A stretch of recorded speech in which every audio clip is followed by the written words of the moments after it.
Jason Wilde, all Packers all the time, on assignment, but sneaking in the last couple minutes because he just can't stand to miss the show and miss a chance to vote on the Twitter at ESPN Milwaukee question. Good afternoon, Jason.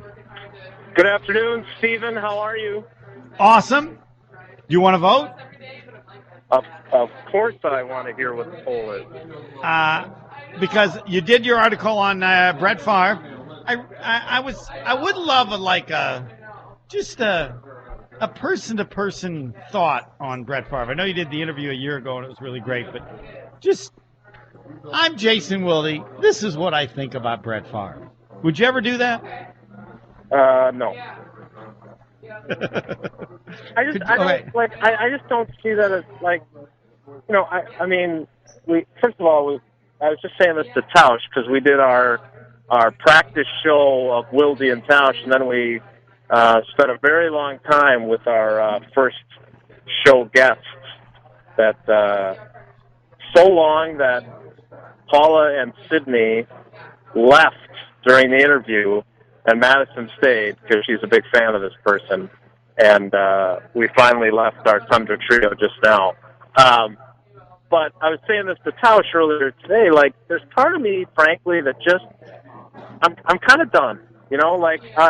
He'll get inducted tomorrow. They'll play the game on Sunday, and then he'll come back in October to have his name unveiled on the facade. And then I've kind of got, I don't want to say it's a recurrence of Favre fatigue, but I guess the only statement I would make is that I think it's always important to tell the entire story.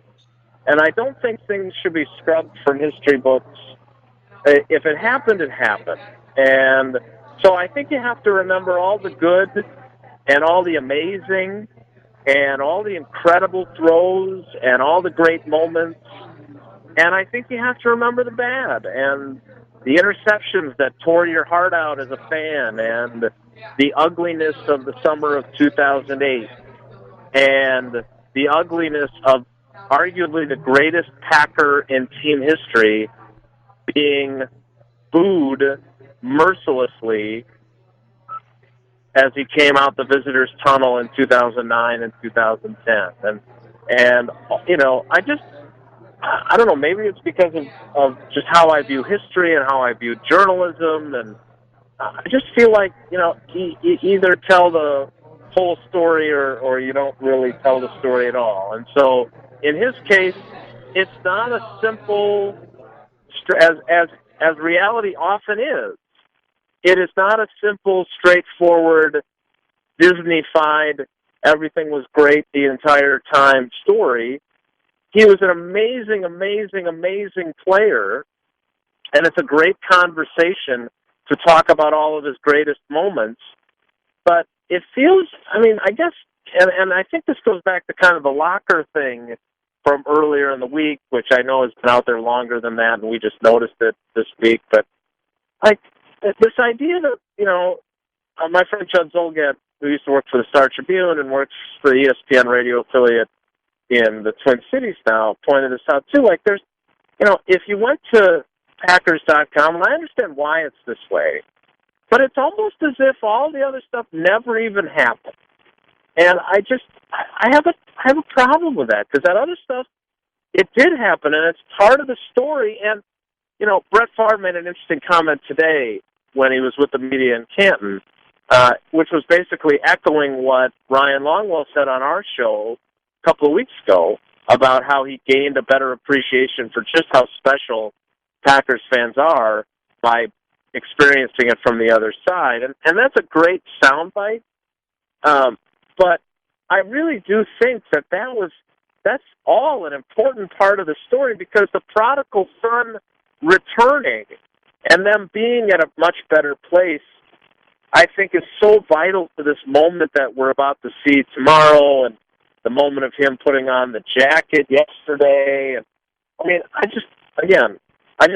I want the complete story, and sometimes the unvarnished story isn't always pretty, but it doesn't diminish all the amazing things we saw him do on a football field. It doesn't diminish anything. It just is part of the entire journey to this day.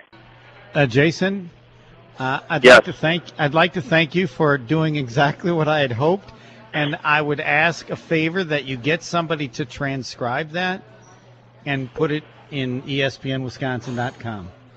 That's it. That's what you think. That's where you are. It's fabulous, and that's a part of the event as well. Will someone do it? Do we have anybody? Gabe, do we have anybody? I'd love to read it. You want to read what Jason? I mean, Yes. the audio of Jason's always available. But I want to read it. We could find someone to do that. What do you think, Jason? Do you have any objection to that? No, I mean, that's fine. I guess what I thought I was doing was more, what I was saying when I lost you was that, I know Bob McGinn wrote a lengthy column with his kind of memories of watching Favre, et cetera. And I think what I did there is I described more the story of Brett Favre and how important the entirety is. I saw him do some amazing things. There's no question about it. But, I went through a period, too, where people, because I tried to talk about, some of the negatives, that people thought I hated him. And I think he's going to do Wilde and Tausch next week sometime once he's a Hall of Famer. And I have never hated him. There have been a lot of times when I didn't understand him. And I think he would admit that maybe there were some moments where he wouldn't blame anybody for not understanding him. And there have been times when I've disagreed with him. But I've never hated him. And I think the other thing is that people don't understand this. Tausch and I were actually talking about this today.